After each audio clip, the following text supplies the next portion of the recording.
In the beginning, there was darkness, and then, bang, giving birth to an endless expanding existence of time, space, and matter. Now see further than we've ever imagined, beyond the limits of our existence, in a place we call the universe. The universe is vast, wondrous, electrifying. But for space travelers looking for a thrill ride, it could be a one-way ticket. It's a place from which you can't return, or at least not in the form in which you went in. Go where no one has dared to venture. Take a virtual tour of the deadliest places in our galaxy and beyond.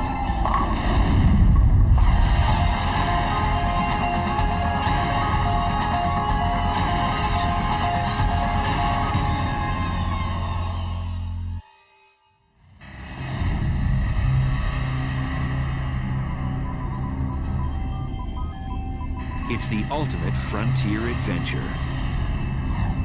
Space travel.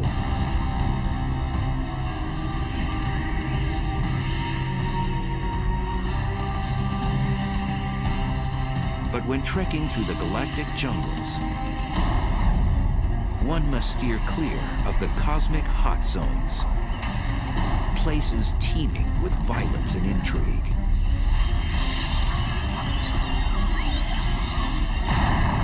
There are dangerous places, certainly very energetic phenomena that are a lot more powerful than atomic bombs being detonated. Infinitely more powerful. The universe does seem to be a very violent place. It seems to have been born in a violent explosion called the Big Bang, and there's all sorts of violent processes going on.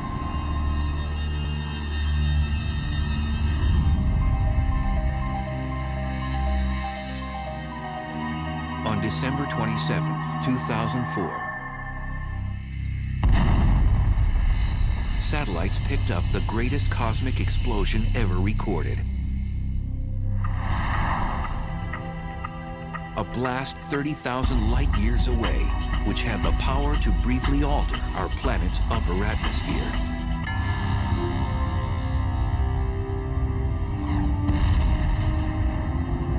The blast was caused by a magnetar, the densest and one of the most dangerous stars in space.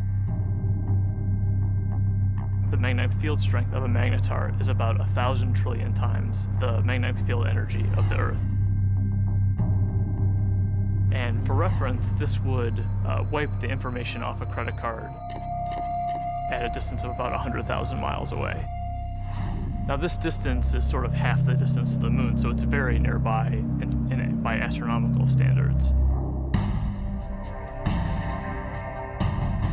These mischievous stars have the strongest magnetic field in the universe.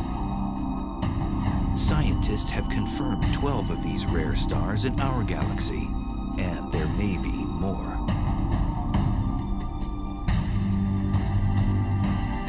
Caltech's Brian Cameron scans the Milky Way for these strange stars.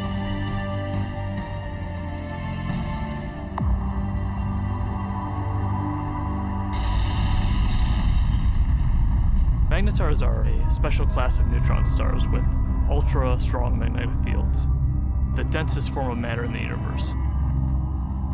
The first magnetar showed itself in the form of a high-energy event that was detected in the late 70s, although at the time we didn't know that it was a magnetar. It wasn't until the early 90s that researchers suggested that these objects were dominated by magnetic fields, and that the magnetar theory was actually confirmed.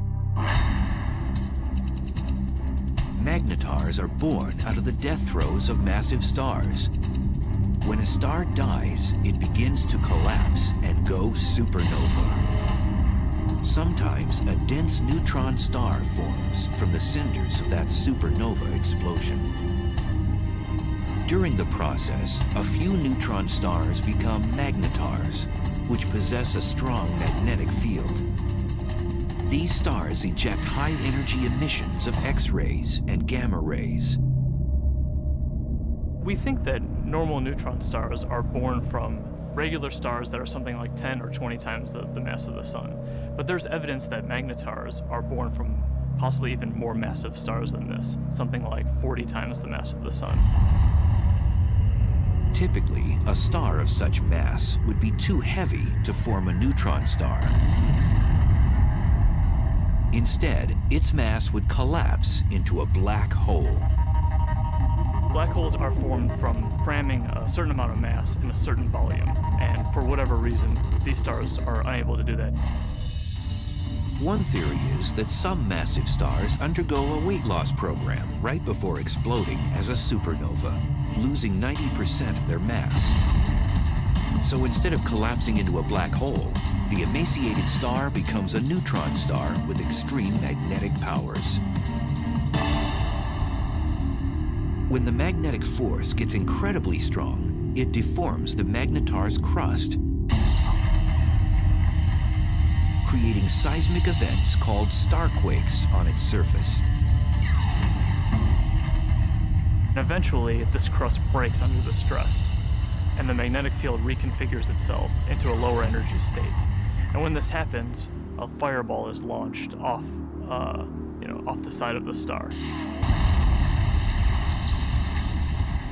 So starquakes on neutron star surfaces are thought to give rise to these giant flares that we see.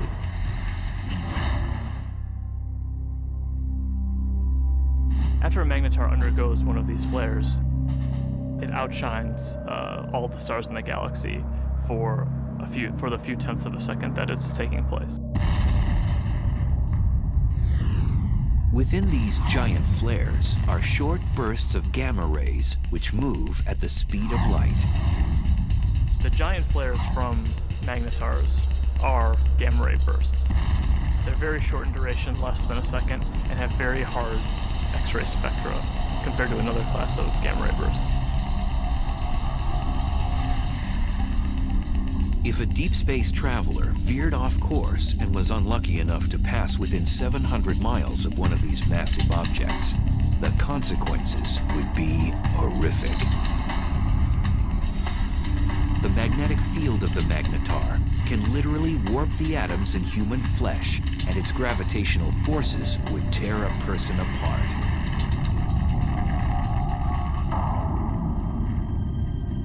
So then, how close would a magnetar have to be to wreak havoc in our solar system?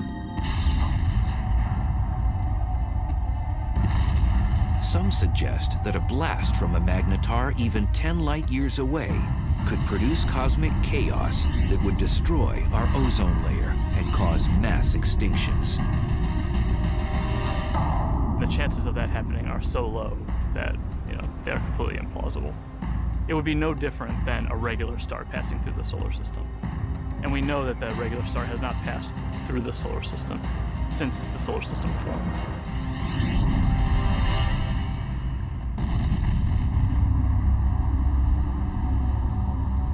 Scientists think that magnetars are only a few thousand years old and will become dim after 10,000 years. We're just now starting to understand the life cycle of magnetars. We think that they're very young, but how young is still uncertain.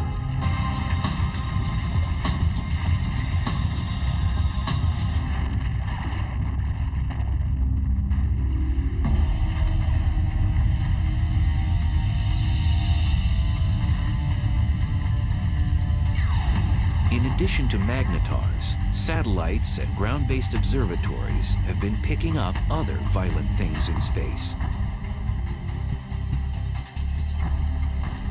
Scientists have now confirmed the existence of a phantom-like force that's so strong that it might very well be the most vicious phenomenon in the universe.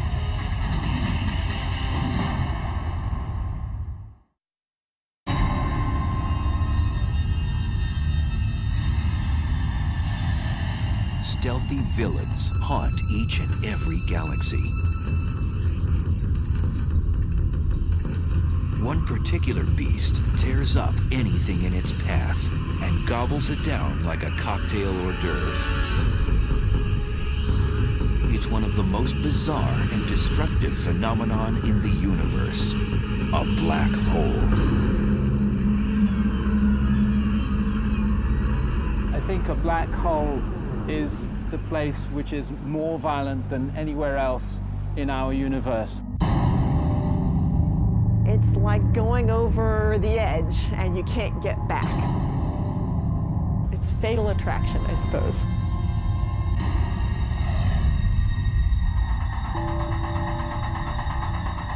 A black hole is a region of space where the pull of gravity is so immense that nothing can escape it, not even light.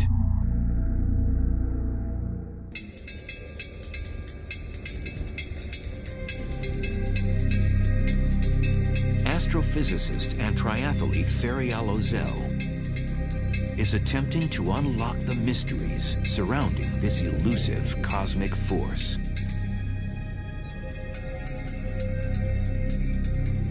In a black hole, the gravity is so strong that no other force can compete with it, so everything collapses to a single point.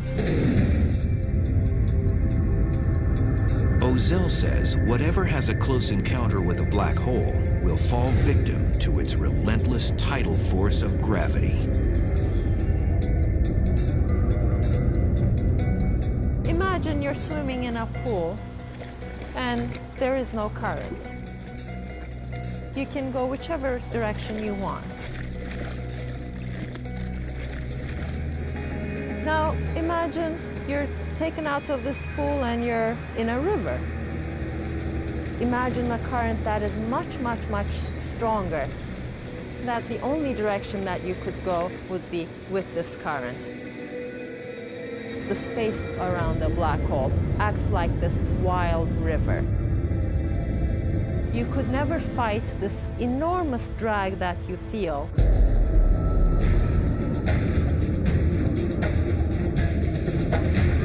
As an object approaches the edge of the black hole, called the event horizon, it reaches the point of no return. As you come closer and closer to this event horizon, you would already be approaching this extremely fast motion of space under you. And your only future direction is now into the black hole.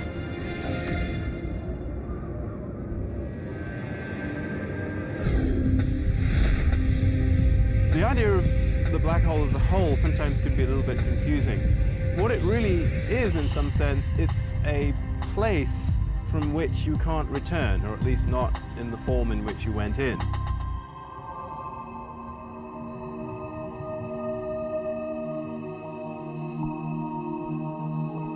Black holes are difficult to detect because, as the name suggests, you cannot see one by itself because it's black. But scientists have spotted a black hole when its gravity affects something else in space, such as a passing star. A completely isolated black hole would not be visible. What we really see from a black hole is actually the hot material that's swirling around it and that's being sucked into it. So in the neighborhood of these powerful black holes, you'll get a lot of radiation resulting from the black hole pulling in material and stretching it and twisting it as it's falling in. Black holes consume anything in close range, and there are billions upon billions of them prowling the universe.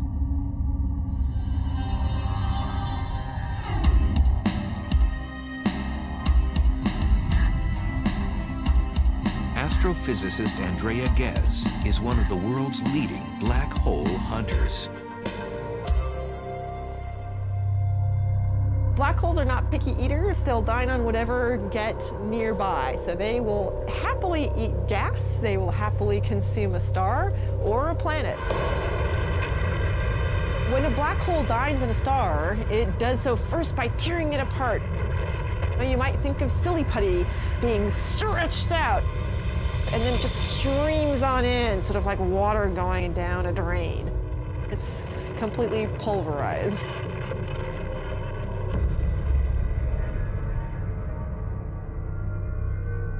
Black holes are produced, we believe, by the collapse of the core of a massive star, something like 25 or 30 times the mass of the sun or more.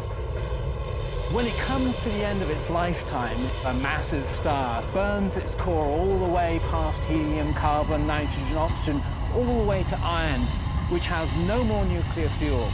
And when that iron core builds up to a certain mass, there comes a point where it can no longer support itself, and the core will collapse all the way to a black hole, producing at the same time a supernova.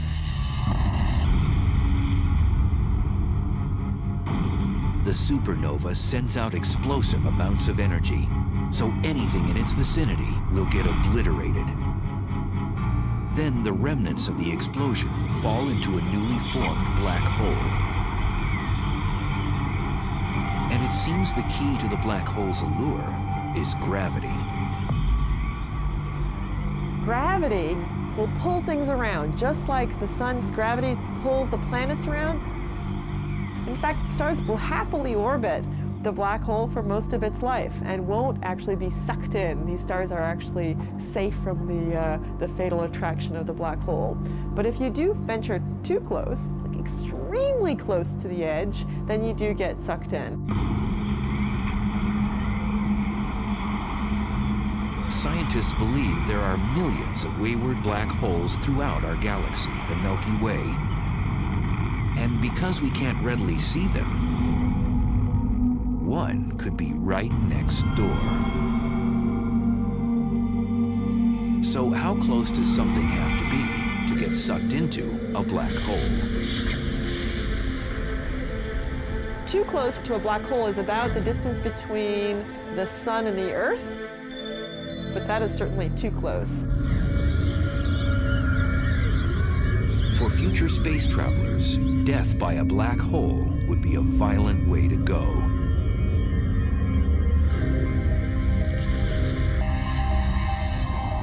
The method by which a black hole could kill you depends on how big the black hole is.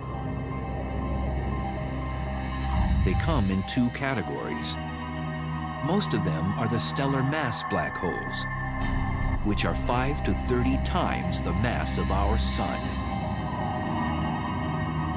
If the black hole is stellar-sized, then the tidal forces near the black hole are strong enough that it will tear you apart tidally, even well outside the event horizon.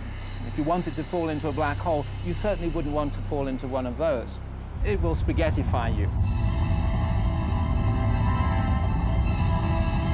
But in addition to the stellar-sized black holes, there are others that are mammoth, millions to a billion times the mass of the sun.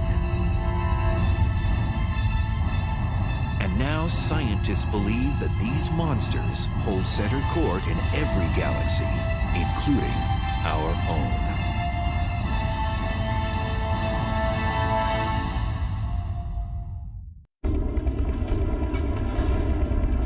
Black holes. They're one of the most mysterious and potentially dangerous oddities in space. A black hole has a ravenous appetite. It sucks in everything in its path and spits out what it doesn't devour. And now scientists have discovered there are supermassive black holes, which are millions of times bigger than their stellar mass cousins.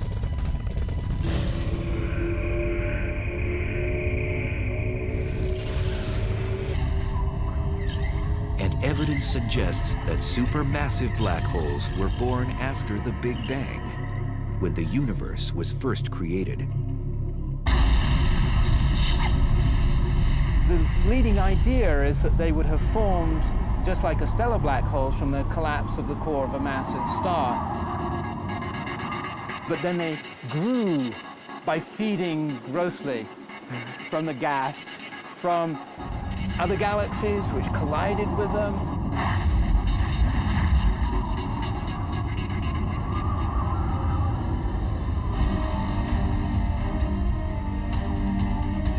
scientists have discovered that these black ogres wield their power in the center of galaxies. The supermassive black holes are at the center of the galaxy, most likely because they're the most massive object within the galaxy. Massive objects tend to sink to the middle, so you'll always find them at the center of a galaxy. For a long time, scientists didn't think a supermassive black hole existed in our neck of the universe, the Milky Way.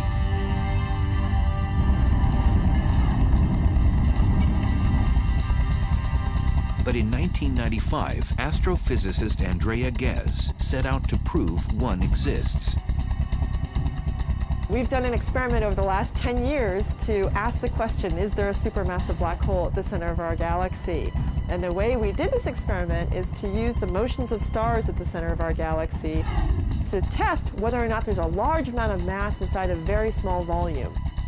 And that's the proof of a black hole.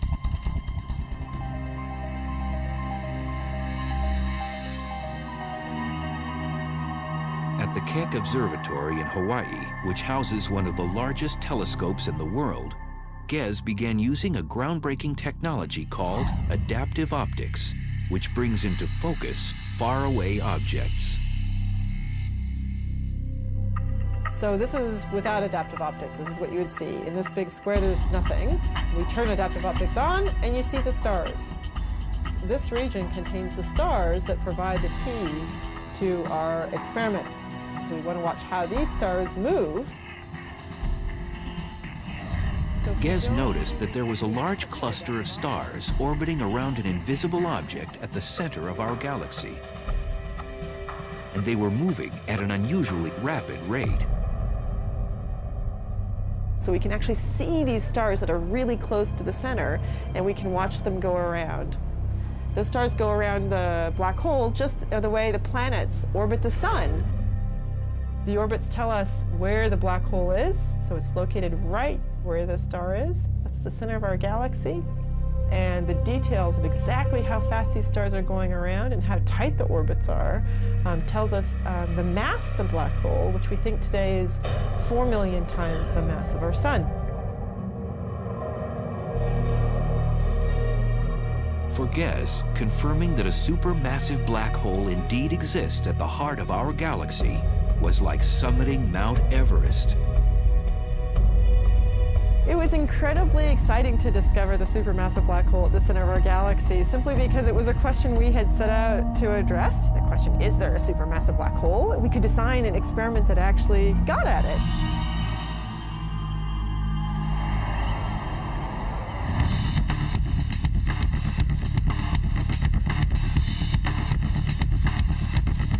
Astrophysicist Andrew Hamilton says death by a supermassive black hole would be much different than by its smaller stellar mass relative. If you want to go and be a tourist and have the ultimate experience of falling inside a black hole and finding out what's really there, go visit a supermassive black hole. Much better idea. Unlike a stellar black hole, which would rip you to shreds before entering its deadly vortex, a space explorer could actually experience free-falling inside a supermassive black hole.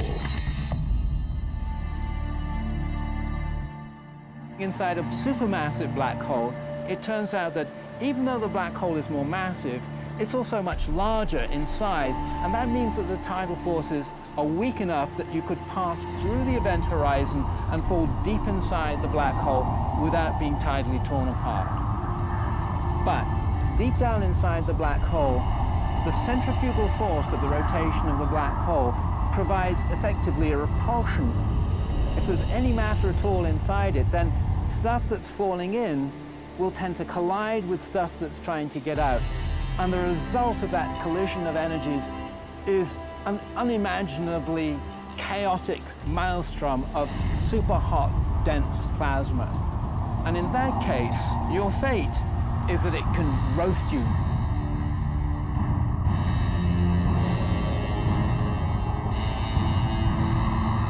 So how close would space travelers have to be to get sucked into a supermassive black hole in the center of a galaxy? For a supermassive black hole, you would have to be about 1 million to 1 billion miles from the black hole to feel its influence.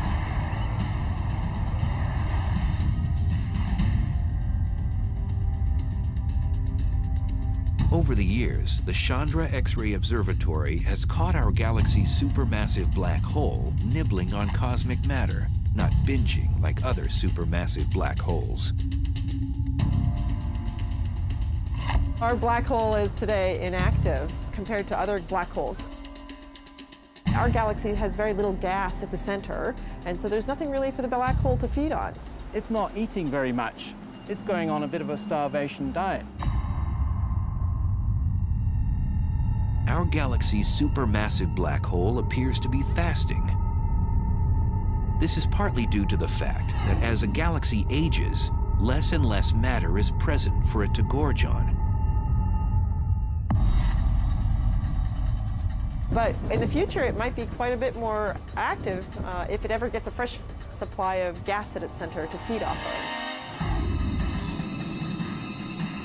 One way to rejuvenate our supermassive black hole's appetite is to collide with another galaxy. Sound implausible? 2 million light-years away, our closest neighbor, the Andromeda Galaxy, is charging toward us at almost 75 miles per second, or 270,000 miles per hour.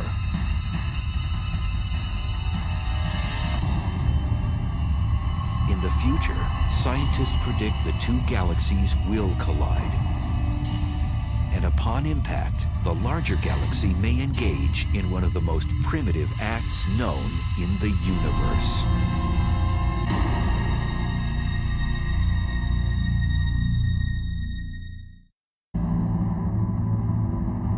It's one of the most barbaric rituals in space. A larger galaxy eats a smaller one.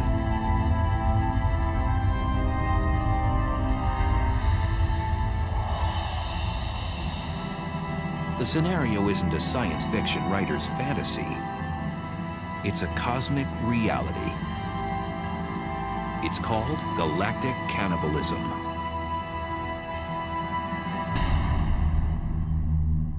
The ghastly event can occur on the celestial highway when two galaxies have a head-on collision.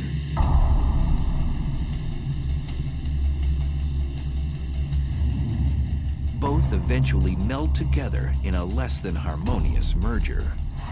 If you're a galaxy, it's very violent. You're torn to shreds.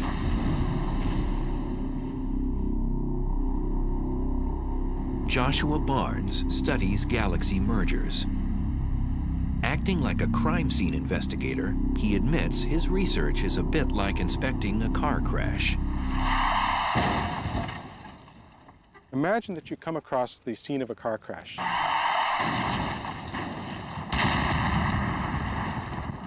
Two wrecked vehicles, but no witnesses. Nobody to tell you what happened. All you have is the physical evidence. That's basically what we have to do when we study colliding galaxies. So there are no witnesses to a galactic collision. All that you have is the present state of the wreckage.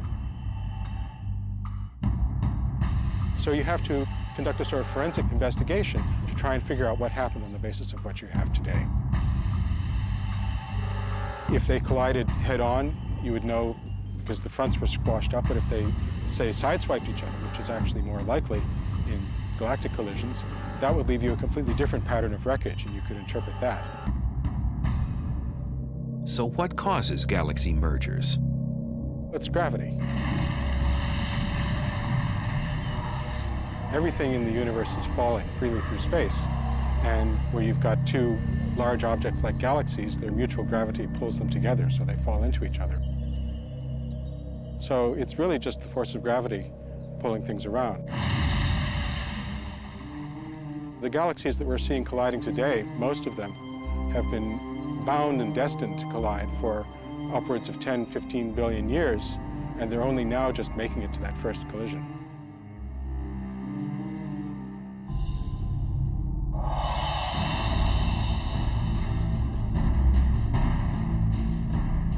Our own galaxy, the Milky Way, is moving toward our neighbor, Andromeda. Both galaxies are spiral in shape, but Andromeda is about twice as massive, with a supermassive black hole the mass of 30 million suns.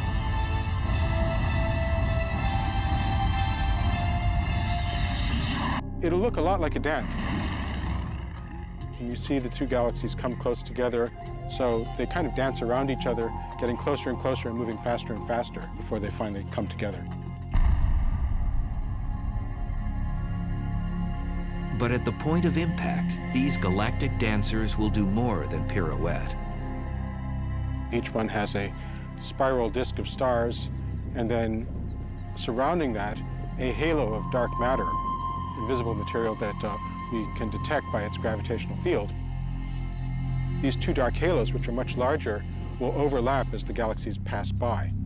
Eventually, as the two galaxies spiral around each other closer and closer, you can no longer distinguish them as separate systems, and finally the nuclei merge.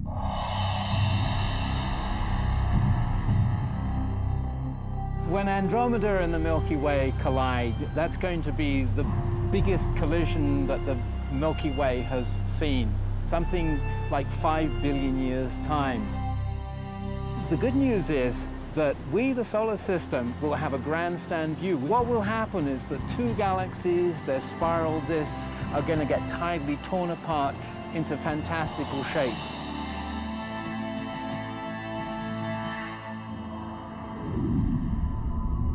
When the disks start to get close to each other, they'll throw off long streamers of stars, so-called tidal tails.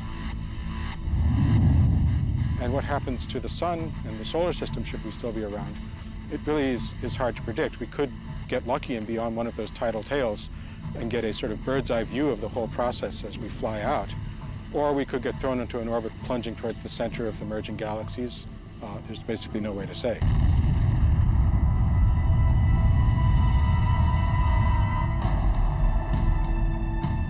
During the merger, if our solar system moves through the suburbs or the edges of Andromeda, we might not notice anything. On the other hand, countless stars and space material could be propelled towards the planets, potentially disrupting their orbits around the sun. Moreover, the entire galaxy could face cosmic upheaval. We could have consequences which would nonetheless be dangerous. First of all, we could have a lot of star formation as a consequence of the merger.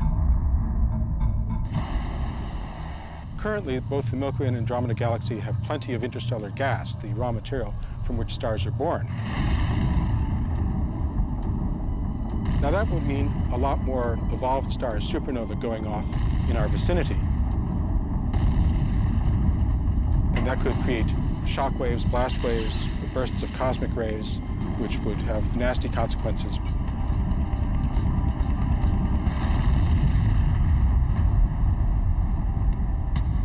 After the merger, the fate of our solar system is uncertain, as the supermassive black holes of Andromeda and the Milky Way vie for power in the newly jumbled galaxy.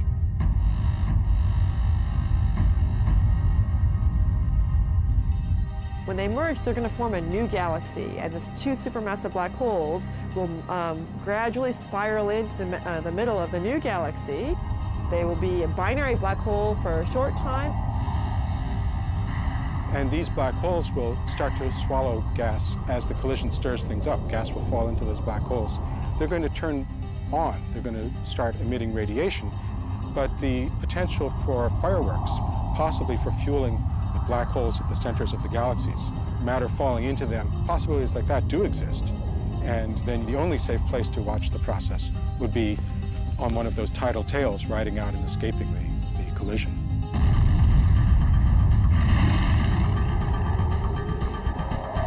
Some scientists think that Andromeda's larger supermassive black hole will eventually consume the Milky Ways.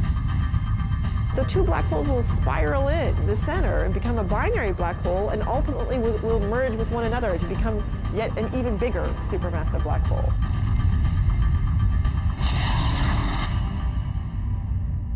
So a small galaxy colliding with a large galaxy is likely to be dominated by the larger galaxy. It'll essentially have most of its material absorbed by that galaxy and become subsumed into it.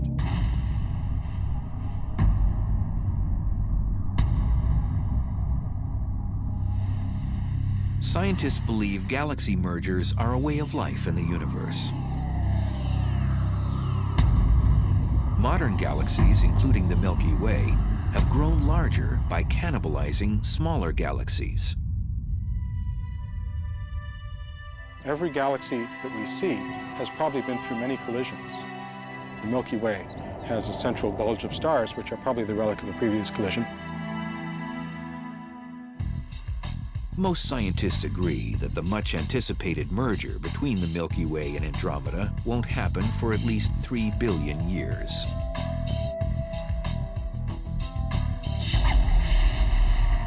But there may be more immediate dangers in space. In cosmic neighborhoods millions of light years away, there are hyperactive galaxies that have become the big bullies on the block.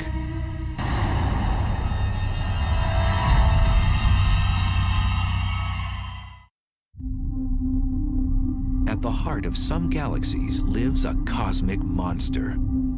It transforms a run-of-the-mill galaxy into one of the brightest and deadliest in space. Quasars are peculiar objects, each powered by a supermassive black hole that continually swallows large amounts of matter, 10 to 20 stars every year. At the core of these objects lives a very large black hole. And the role of that black hole is to actually generate a huge amount of energy.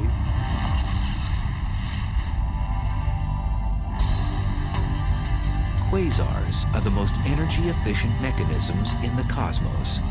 They give off more power than 100 normal galaxies. And they're 10 trillion times brighter than our sun.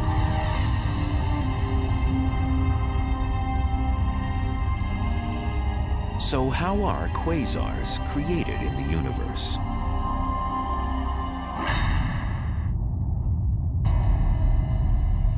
There's a fairly good connection between the last stages of a galactic merger and the so-called quasar phenomena. If that really happens in the case of the Milky Way and Andromeda, we could have, for a period of some tens or possibly even 100 million years, a quasar active in the center of the merged galaxies. And a quasar puts out about 100 times as much energy as a typical galaxy. And if we were actually thrown into an orbit which took us towards the center of the galaxy, we could get very close to that quasar and really get scorched. The word quasar stands for quasi-stellar radio source, which means star-like emitters of radio waves. The word was coined when the quasar phenomena was still a mystery. Now we know they're not star-like at all. In addition to emitting radio waves and visible light, quasars also give off ultraviolet rays, infrared waves, X-rays, and gamma rays. All deadly if something or someone gets too close. A quasar is a supermassive black hole at large distance that is active. It's powerful, it's emitting light, and we can observe it in many wave bands. Quasars were first discovered in the 1960s, but as radio telescope imaging got better, astronomers discovered that some of those quasars also have powerful jets beaming out of them. These particular quasars are called blazars, probably some of the most violent phenomena in the universe.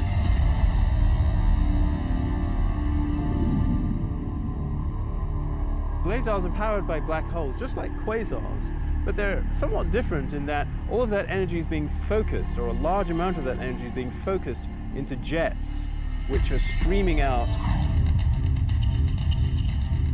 A blazar's aggressive plasma jets produce radiation in the form of radio waves all the way through the spectrum up to high-energy gamma rays.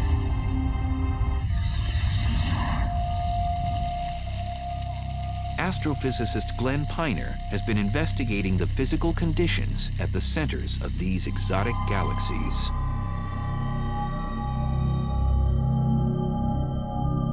We can use this fountain to visualize the geometry of a blazar.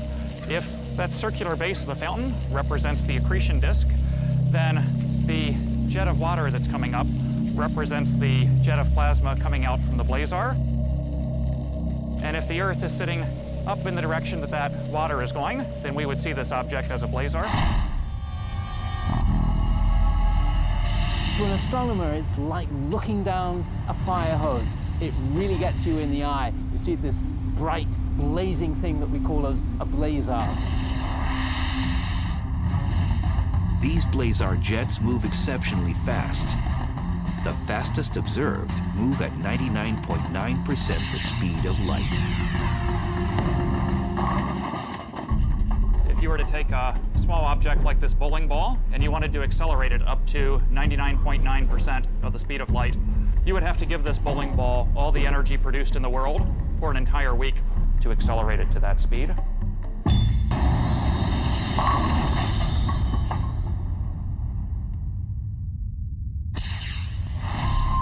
And in these blazars, we're accelerating not just small objects like bowling balls, but large masses of the mass of the planet Jupiter, or larger, to those speeds. So they're being given incredible amounts of energy by this efficient engine.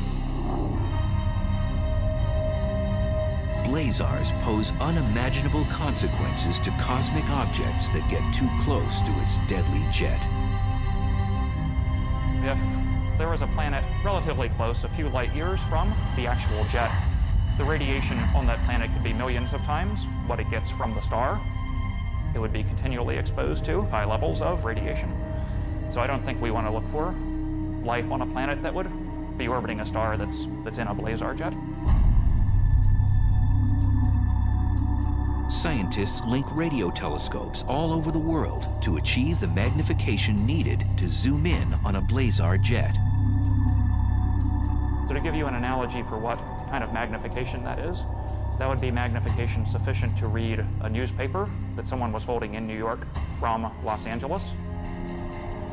We'd love to look as close to the central black hole as possible so we could actually figure out how nature is accelerating these jets and getting them up to such high speeds.